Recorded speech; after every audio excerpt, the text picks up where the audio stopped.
Welcome to the She Said Privacy, He Said Security podcast. Like any good marriage, we will debate, evaluate, and sometimes quarrel about how privacy and security impact business in the 21st century.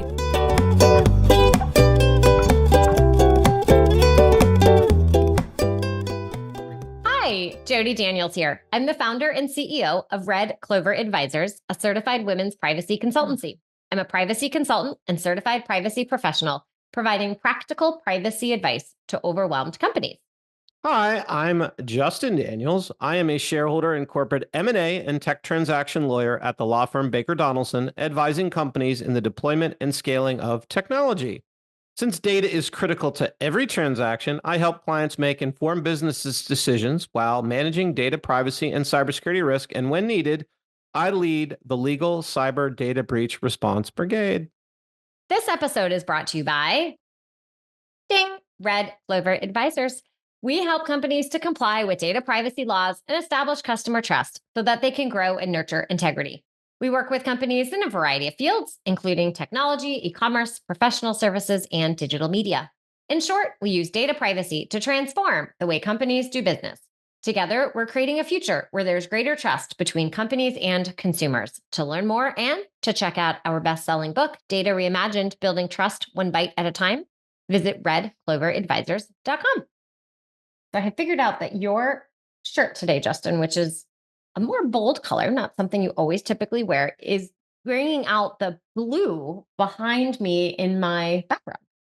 I can see more of the blue predominantly. That is what is happening.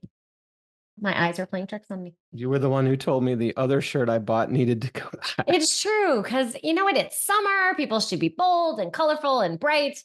It just makes everyone happy. Speaking of happy, I'm really excited to bring today's guest. We have Julie Rubash, who is the General Counsel and Chief Privacy Officer for Sourcepoint, the data privacy software company. Julie brings over 15 years of legal experience, both at law firms and as internal counsel in the media, technology, and advertising sectors. Prior to Sourcepoint, Julie served as the VP of Legal at advertising platform Nativo. She coordinates legal efforts for Sourcepoint and ensures that the product suite innovates and expands to meet the needs. I can't even speak. To meet the demands, I made a new word, created by the changing regulatory landscape, because it's changing so rapidly that it is making me twist up all my words. Hi, Julie. Welcome to Our Silliness, also known as the podcast. Hi, Jody. Thank you for having me. Wonderful. All right, you take over and maybe you won't twist your words like I am. Well, in the pre-show, you said I was on. That pre-show. We're obviously struggling today. It's going to be great. All right, Julie, save us. Can you tell us about your career journey, please? Yes. And I love telling my career story to privacy professionals because it sort of tracks some major milestones in privacy law. So as I tell you the story of my career journey, you'll get a little bit of privacy history along the way. So I started my career at a mid-sized law firm in Chicago, primarily providing legal support for healthcare technology companies. For example, companies that license software to hospitals to monitor patient vitals or to manage patient records. So obviously, privacy was a crucial element of that work. And then that was also at the time that two pretty important developments were happening in the privacy arena. First, states were passing security breach notification laws in a domino style that is very similar to what we're seeing today with comprehensive privacy laws. I often get flashbacks to having to put together the charts of security breach notification laws like we're seeing today with the comprehensive laws. And the second thing going on was that the High-Tech Act was passed, which among other changes, provided for more stringent liability and enforcement for HIPAA, established a federal breach notification requirement for health information, and made business associates of healthcare providers subject to the same privacy and security rules as HIPAA-covered entities. So as a junior attorney, it was a great time to hit the ground running in the healthcare tech privacy space. However, I did not stay in that space. I took a bit of a pivot after that and took a job in-house at Sears, supporting their online business unit. So now that was right after Sears was hit with an FTC consent order regarding their consumer tracking behaviors. Yeah, tracking occurred even back then. So I spent a lot of time in that position working with the privacy director at Sears to ensure that none of our contracts or practices ran afoul of the consent order, and that we were, tracking consumers or not tracking consumers in accordance with the consent order. This was also at the time that the TCPA, or the Telephone Consumer Protection Act, class actions were rampantly targeting companies over their text messaging practices, kind of similar to the VPPA and SIPA class actions that we're seeing today. So getting those flashbacks again. So I was very involved in ensuring that our text message programs were compliant with the TCPA and the MMA guidelines. So from that job at Sears, I actually went reverse course and went back to law firm life, which many people thought was crazy, but it was probably the best decision I could have made for my career, because it allowed me to gain experience across a lot of different types of companies and circumstances.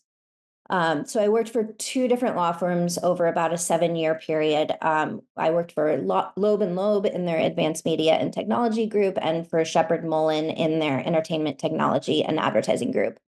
And it was in these roles that I really dove into the advertising world, supporting ad agencies, ad tech companies, and brands, and learning the differences between first party and third party data and concepts like measurement and attribution, and frequency capping, and coupled with learning the legal requirements under the FTC's online behavioral advertising guidelines, and self-regulatory guidelines coming from the NAI and the DAA, which were gaining increasing attention in the space at that time. So after about 7 years in law firms, I went back in-house. I've done a lot of flip-flopping in my career, I suppose. This time as the first and only attorney at an ad tech company, Nativo. This was February 2018, 3 months before GDPR went into effect, as everyone in the privacy space knows. So I really had to hit the ground running in that role, and put the company's GDPR compliance program together. Luckily, there was true cross-functional buy-in across the company on the importance of getting GDPR right. So we all banded together and got it done, or as much as you could get it done at that time. And we felt ready to support, our company and our clients before the deadline. And then we did the same thing for CCPA. When CCPA came into effect, at that time, I had a little bit more of a runway, and I had hired an amazing junior attorney who helped me with a lot of the heavy lifting. So it wasn't quite the same mad rush as GDPR. And as everyone who has done it before knows, it's much easier to do CCPA once you've already done GDPR. So that brings me to Sourcepoint, where I've been for just over 3 years now. And the most rewarding part about my role at Sourcepoint is that we're a privacy tech company. So I'm not just responsible for finding privacy solutions for one company like Nativo or Sears, and I'm not just on isolated reactive projects like at a law firm, but I get to be involved in brainstorming and designing privacy tech solutions for all of our customers across jurisdictions and industries, and anticipating what tomorrow's needs are going to be, along with our product team. So it's honestly some of the most rewarding work I've ever done. But I'm really thankful for the experience I've had that has gotten me to this place. I really did enjoy the flashback to all the different activities. And I hope everyone listening remembers Sears. Sears was such a wonderful store, and it makes me so sad that that brand is gone. I remember going with my dad, and we would go get all the tools. Were always Craftsman tools. I know we're going to talk about privacy, but when you mentioned Sears, that just brought back so many happy memories for me. Oh, good. And so let's talk about in your role, you're getting to help create this privacy tech because there is a current domino effect plethora of new regulations and requirements that companies have to deal with. What are the biggest mistakes right now you're seeing companies make in the consent solution setup that they might have? I think the biggest mistake some, definitely not all, but some companies make is to think that privacy is one size fits all.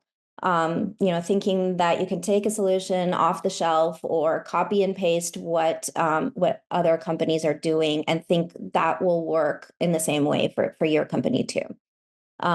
In contrast, companies that really get the most out of their privacy programs know that a consent solution, as well as every other aspect of your privacy program, really needs to be tailored to each company's specific needs and circumstances.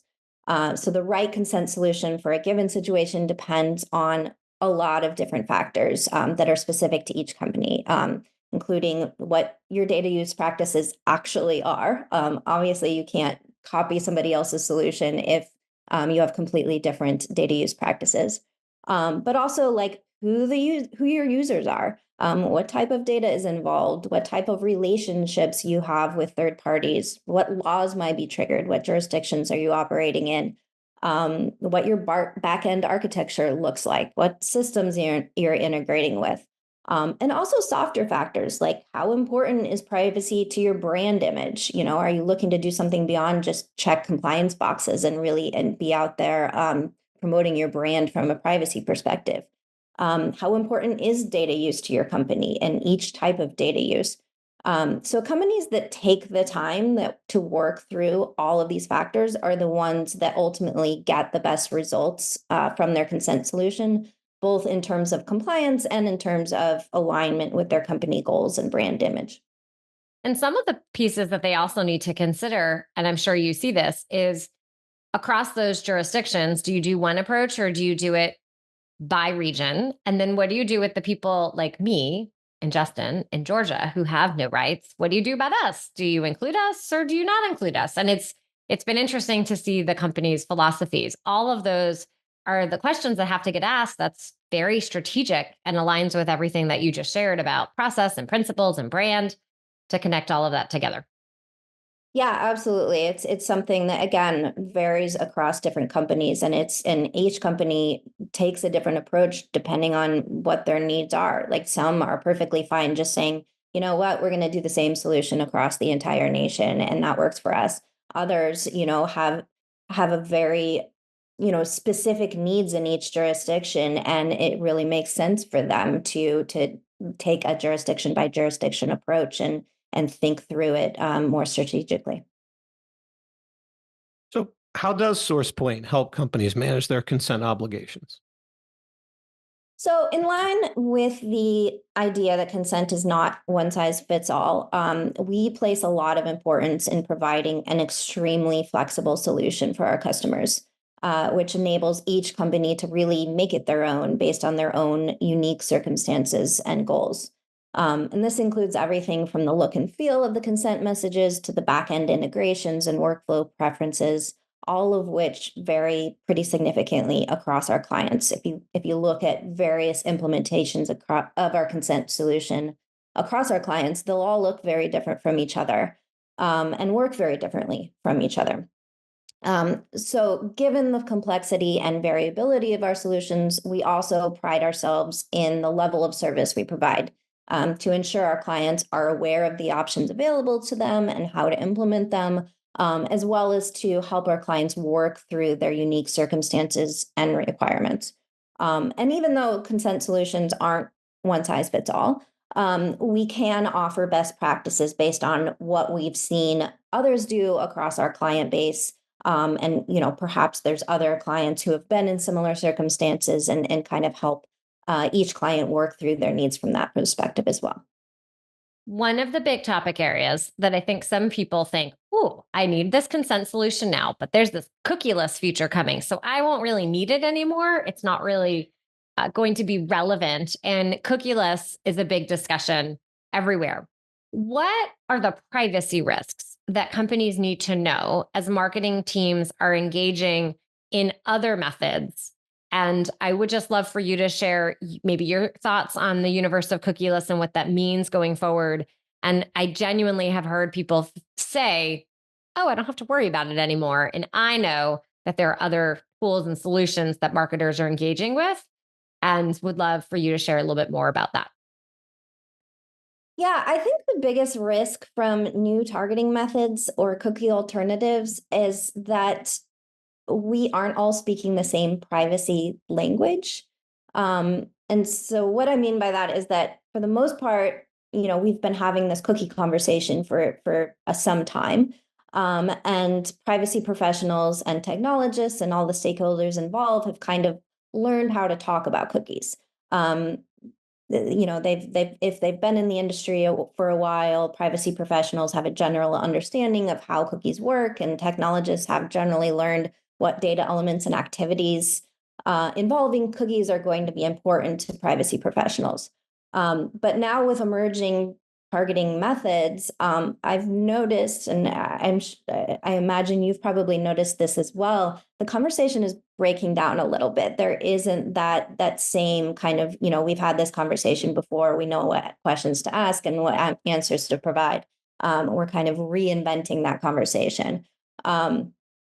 And it's increasingly increasingly easy, I would say, to lump all of these different methods together and to try to recreate that conversation. But really, they're all different, and you really have to ask the questions and dig in to truly understand what's going on, and to kind of recreate that conversation.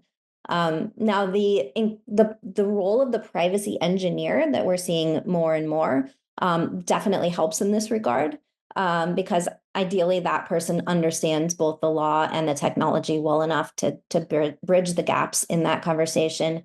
But in any case, stakeholders looking to engage in new targeting methods need to be extra cautious, and ask a lot of questions. One statement that I've heard a number of times is, you can target ads just like cookies, but it's completely anonymous and privacy safe. So if you hear those two statements together, I would say be very skeptical, because chances are that one of those statements may not be entirely accurate. Certain methods may provide more protection than others. And, I would say that, a lot of these new tools can be very beneficial, provide extra protection, prevent triggering certain legal requirements even. But I would recommend really, again, digging in and understanding exactly how each method works before blindly accepting their privacy promises. Julie, do you have a recommended maybe question or two that the privacy pro who's not really well versed in ad tech, and maybe they're a company and they don't have privacy engineers that are ad tech focused, what might be some good questions to be able to help poke holes like you just said, where the team says, oh, it's anonymous, it's okay, move forward? What would you recommend to help that person dig deeper?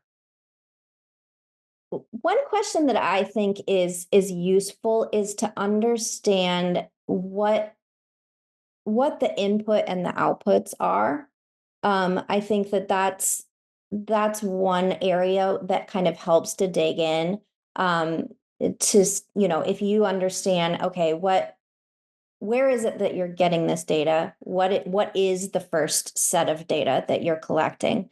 And when you finish with this process, what is the end purpose and what does it use, or what is the end product and what is it used for? That kind of helps you to see the full cycle.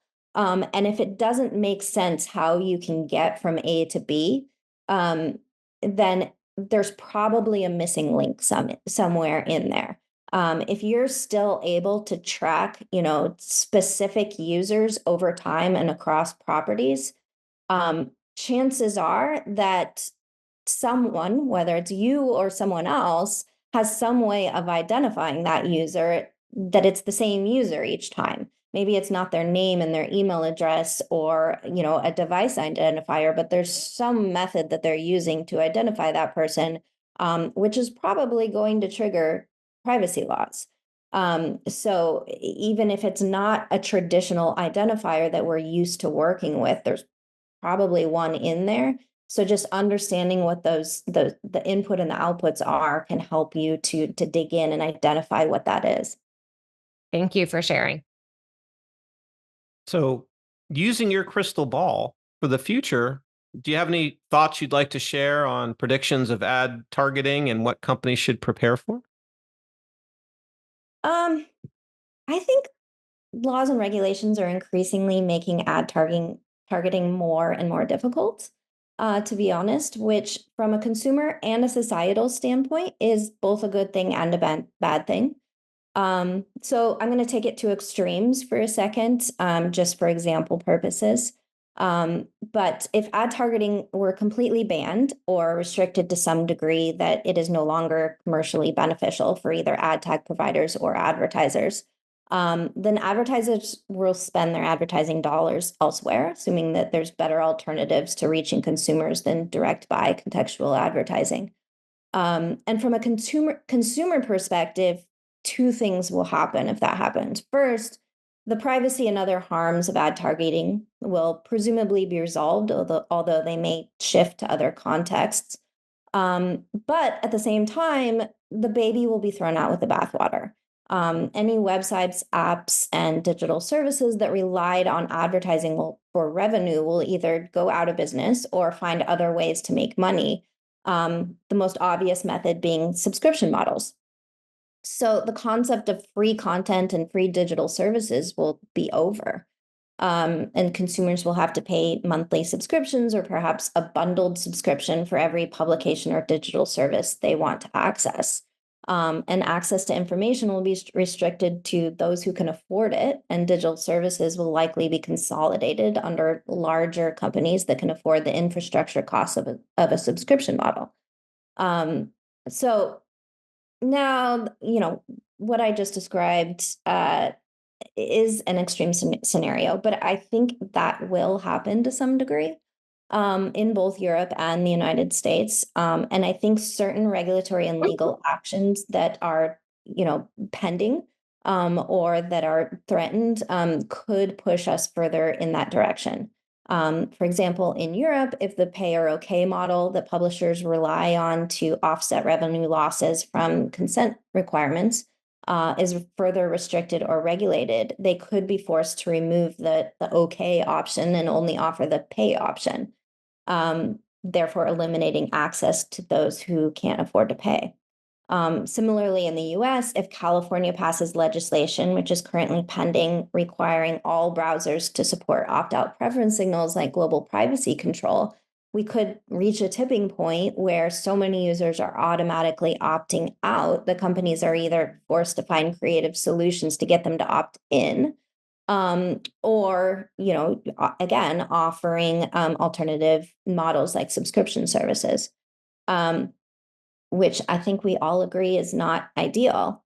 So these are just a couple of examples, but I think a number of ways in which we intentionally or inadvertently could get ourselves to that point. So perhaps the right solution is not to throw the baby out with the bathwater, and instead work to address the particular harms of ad targeting, while at the same time exploring creative methods to give users more personalized, brand-specific control over their data and marketing preferences. Well, doesn't it seem like this discussion, Julie, you just articulated about subscription and ads will all come to a head because with everything going on with artificial intelligence, they're not going to keep giving AI away. I mean, they're trying to build market share.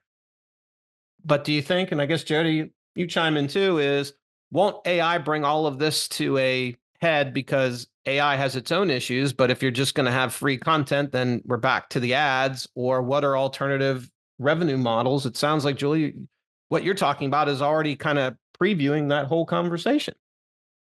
Well, I think from what you just said, Justin, there's a lot of different parts. If I were to take, for example, a site that relies on ads, and if I just think about generative AI, and then I'm an AI tool that goes and uses all that information to help create the free content, then there wouldn't be the free content anymore if those sites don't have the ads to be able to run.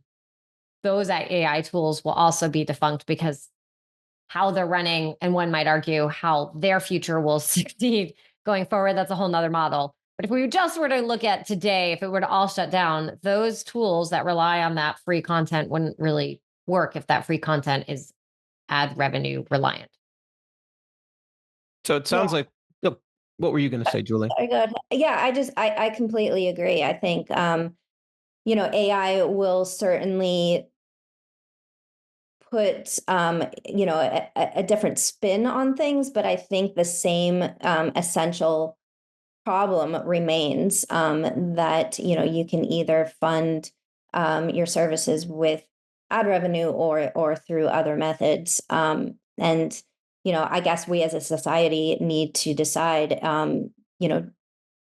do we find the ad revenue model beneficial to be able to have access to free content and services or not? With so much happening and intersecting between marketing and privacy, and we don't have a real crystal ball, what are you finding as the forward thinking companies doing right now? People listening, they really want to be ahead. What might be one or two tips or actions that you're seeing your forward thinking customers do that our listeners might be able to adopt as well? I think forward thinking companies are getting more creative with merging marketing and privacy goals together, which really involves bringing the consumer into the conversation, building trust, and providing clear and easy to exercise options. So, one example of this is companies really embracing the privacy notice as a marketing touch point, not just a compliance tool. Um, so it's not just legal boilerplate that's hidden away behind a footer link, but really a privacy forward, brand forward message. We're seeing companies really make it their own with a look and feel, language, and styling that aligns with the company's brand image, and is designed to build their brand rather than, again, check a compliance checkbox. Another thing companies are doing is providing consumers with more options. So companies are increasingly realizing that privacy doesn't have to be binary. It doesn't have to be all in or all out. And it's not that surprising that consumers are sometimes turned off when presented with that level of rigidity and ambiguity. So companies are increasingly exploring ways to give consumers more options to enable the consumer to more actively control the use of their data, in a way that is personal to the user and brand specific. For example, a user may be more comfortable with targeted marketing if they have a better understanding and control over what data goes into the algorithm and what methods are used to target them. So, I am female, I have young children, maybe a user might say, and I'm okay with your use of data to target email and text messages to me about women's and children's apparel, for example. Now, this is much easier when you're talking about zero party and first party data than third party data. But I see user preferences as a viable path forward for even cross context advertising, particularly if the entire industry can get on board with it. I agree. It drives me crazy when there's an unsubscribe and or manage my preferences, and all I get is in or out. I actually might like your brand, but I want more choices than in or out, and I don't want your emails 400 times a day. Exactly. Particularly if you're selling sandals for certain trips and she's trying to figure out multiple pairs that fit nicely. Yes, this is true. We're gonna leave that conversation for another day. Not talking about how many times UPS and FedEx have come to my house. Julie, when you're out and about talking to people and maybe privacy comes up, what is your best personal privacy tip you'd like to offer if you were at a party? So I think that most people fall into extremes when it comes to their personal data privacy, at least based on the conversations I've had. Um, Most people are either overly cautious, avoiding the provision of their personal data at all costs, even sacrificing some of their own benefits. Or on the other extreme, they ignore the issue entirely, even if they have concerns, because it's too much trouble to do anything about it. But I would actually suggest taking a middle ground, and this is what I suggest to friends and people at parties. Um, although I don't just talk about privacy at parties. But taking that middle ground, I think that there's a way to control your data without too much effort and without sacrificing your own enjoyment and benefits that can be derived from providing your personal data. And I think this is especially so as what I was just talking about. Companies are getting more and more creative in giving users options and bringing them into the conversation. So there's really a lot of tools, increasingly a lot of tools at a user's disposal. So I suggest to people that they slow down just a little bit and kind of actively think about their digital activities, what data may result from them, how it could be used, and take appropriate actions, not all the time, but as appropriate based on the activity you're engaging in. So, for example, if you're looking up recipes and shopping for lawn furniture for your upcoming backyard picnic, or perhaps maybe you're looking for sandals, um, your risk is probably pretty low, and so you might get some targeted ads for grilling tools or sandals. And if you're okay with that, it's probably fine, and perhaps even in your interest not to take any actions on those sites. But if you're engaging in more sensitive activities and providing more sensitive data, you may want to read the privacy notices and find out what your rights are with respect to that data, and exercise those rights according to your preferences.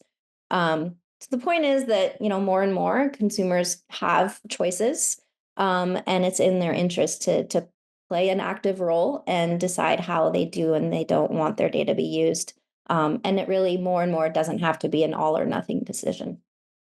Why is it lately I've been getting so many ads on my phone for dresses and I don't wear any?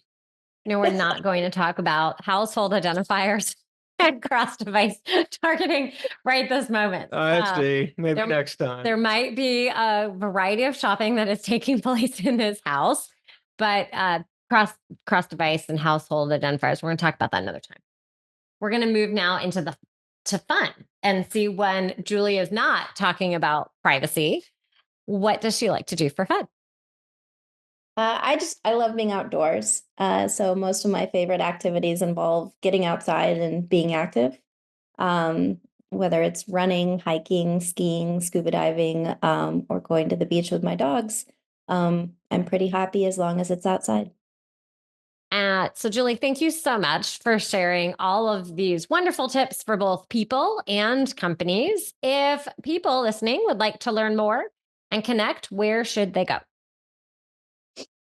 To sourcepoint.com. We have a blog on our website that keeps consumers updated or keeps companies updated with developments in privacy law. So they can definitely go there for more information about us and privacy law in general. Wonderful. Well, thank you again, Julie, for joining us. We really appreciate it. Thank you for having me. It was fun.